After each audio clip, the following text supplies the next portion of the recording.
Hello everyone, welcome back to the channel. My name is Marco and today we are continuing One Piece Greatness episodes 477, 78 and 79.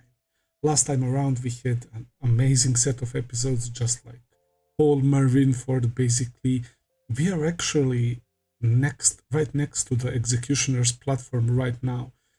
We had Crocodile saving Ace, we had oars being alive still and throwing our ship towards the plaza.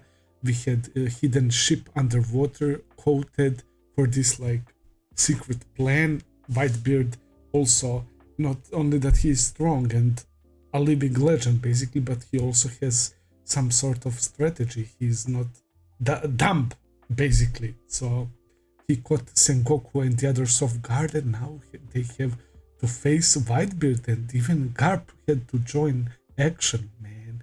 Marco was flying towards Ace and Garp stepped in, and I really like that Sengoku said, I didn't ask you to fight, because Sengoku knows that it's very hard for Garp, but he was also constantly reminding him, like, don't forget that you are a Marine.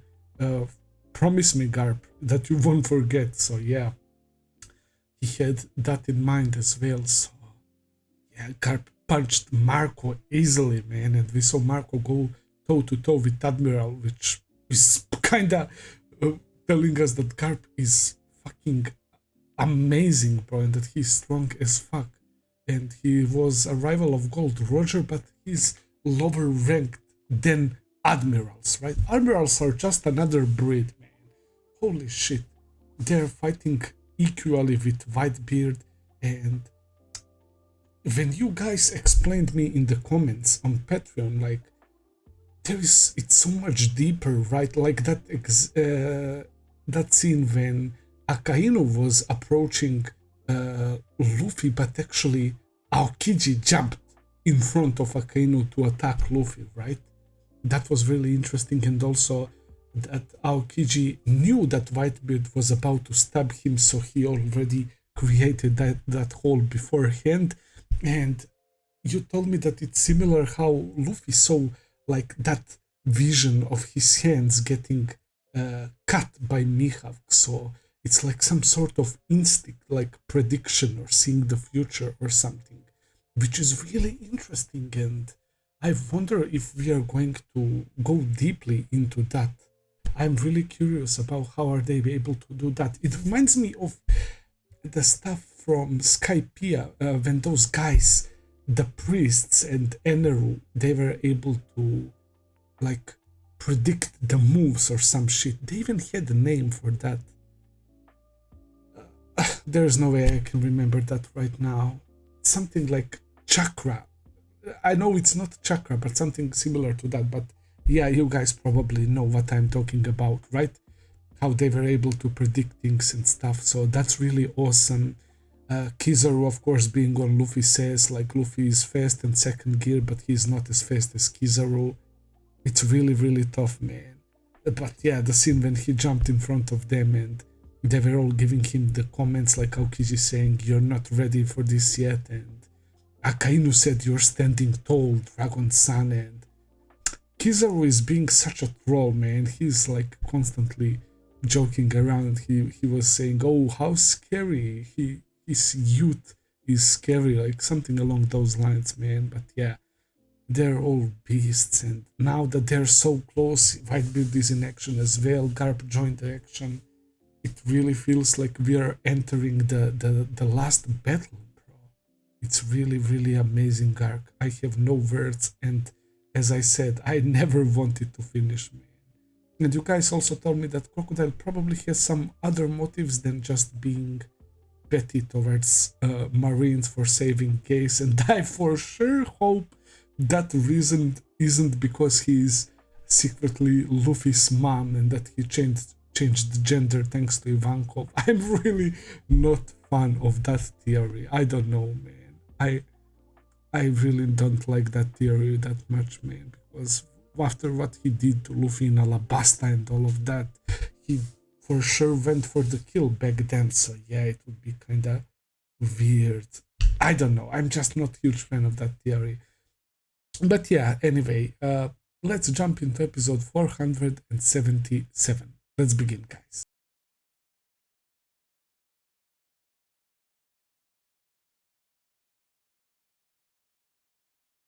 Another insane set of episodes. Marineford doesn't stop being fire, man. Holy freaking shit.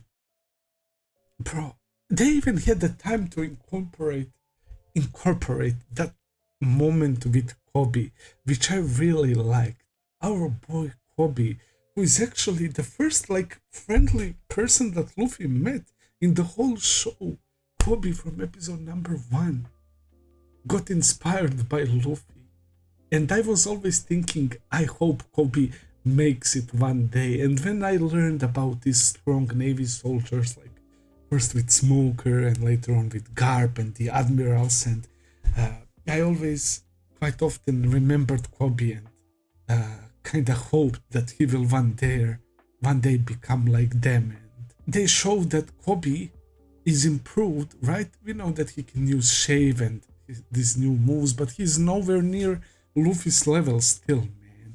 But it was still nice that he decided to fight, right? He, for the first time during this war, he jumped into action, and again, his inspiration yet again was Luffy, just like in episode number 1.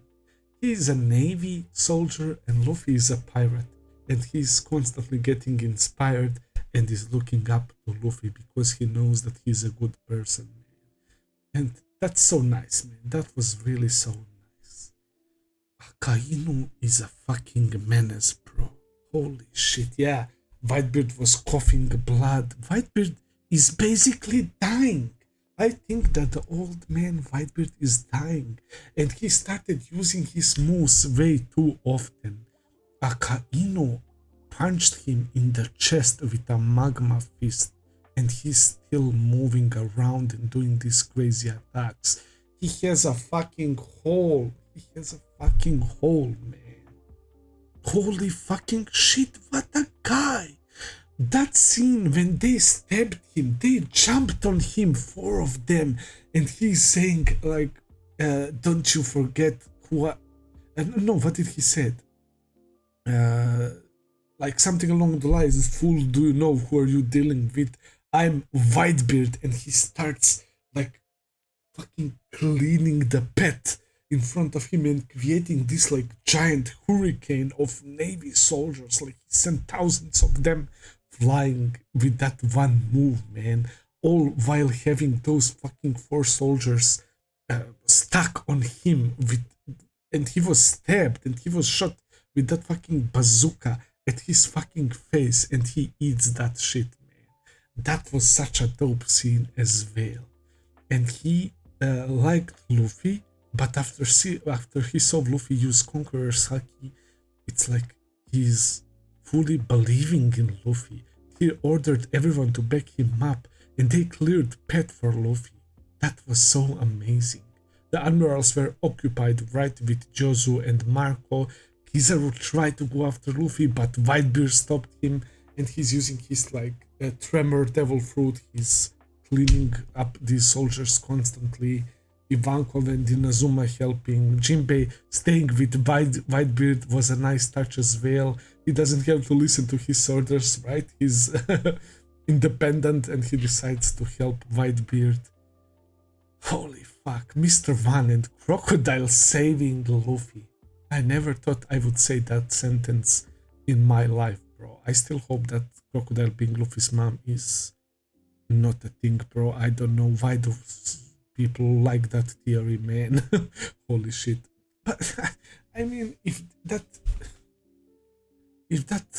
turns out to be truth, I guess I will be like slightly disappointed. Like, you know, it doesn't make sense to me because of what happened in Alabasta, man. Crocodile clearly tried to kill Luffy, man, and now all of a sudden he wants to protect him, right? Like, there has to be something else. There just has to be something else.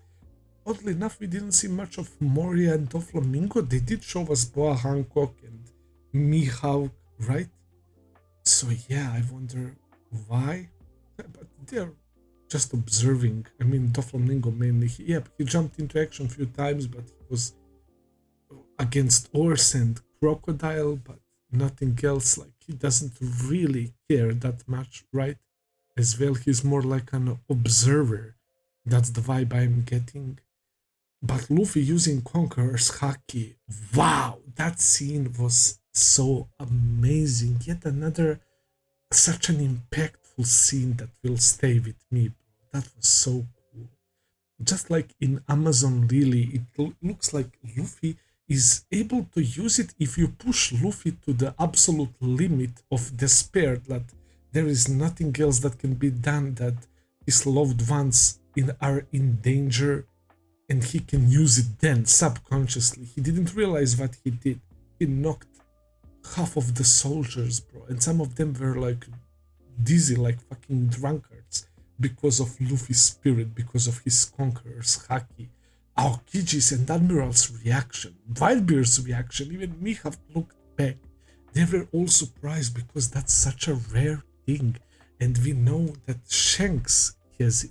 And I didn't know they implied that Whitebeard has that as well, right? The way I understood that sentence. And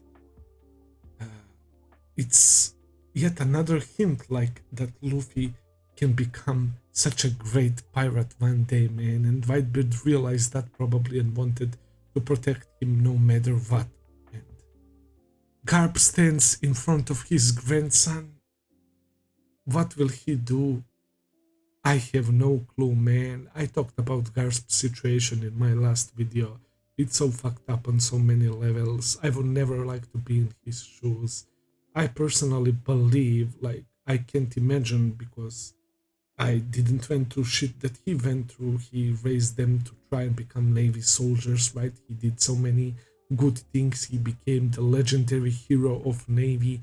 But I still believe that after all of that, I would not be able to harm my grandson and to prevent him from saving his brother.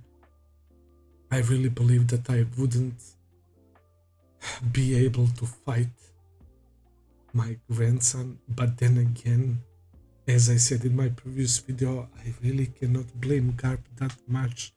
But we will see what happens, man. You never know. You never know what happens. Maybe I'm reaching conclusion way too fast, because we don't know how will things play out. So I will save that for next set of episodes.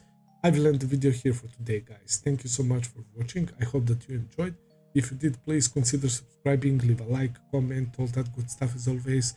Check out my Patreon page if you want to see full and early reactions. I will be seeing you very soon with another video. Until then, take care and have a nice day. See ya, guys.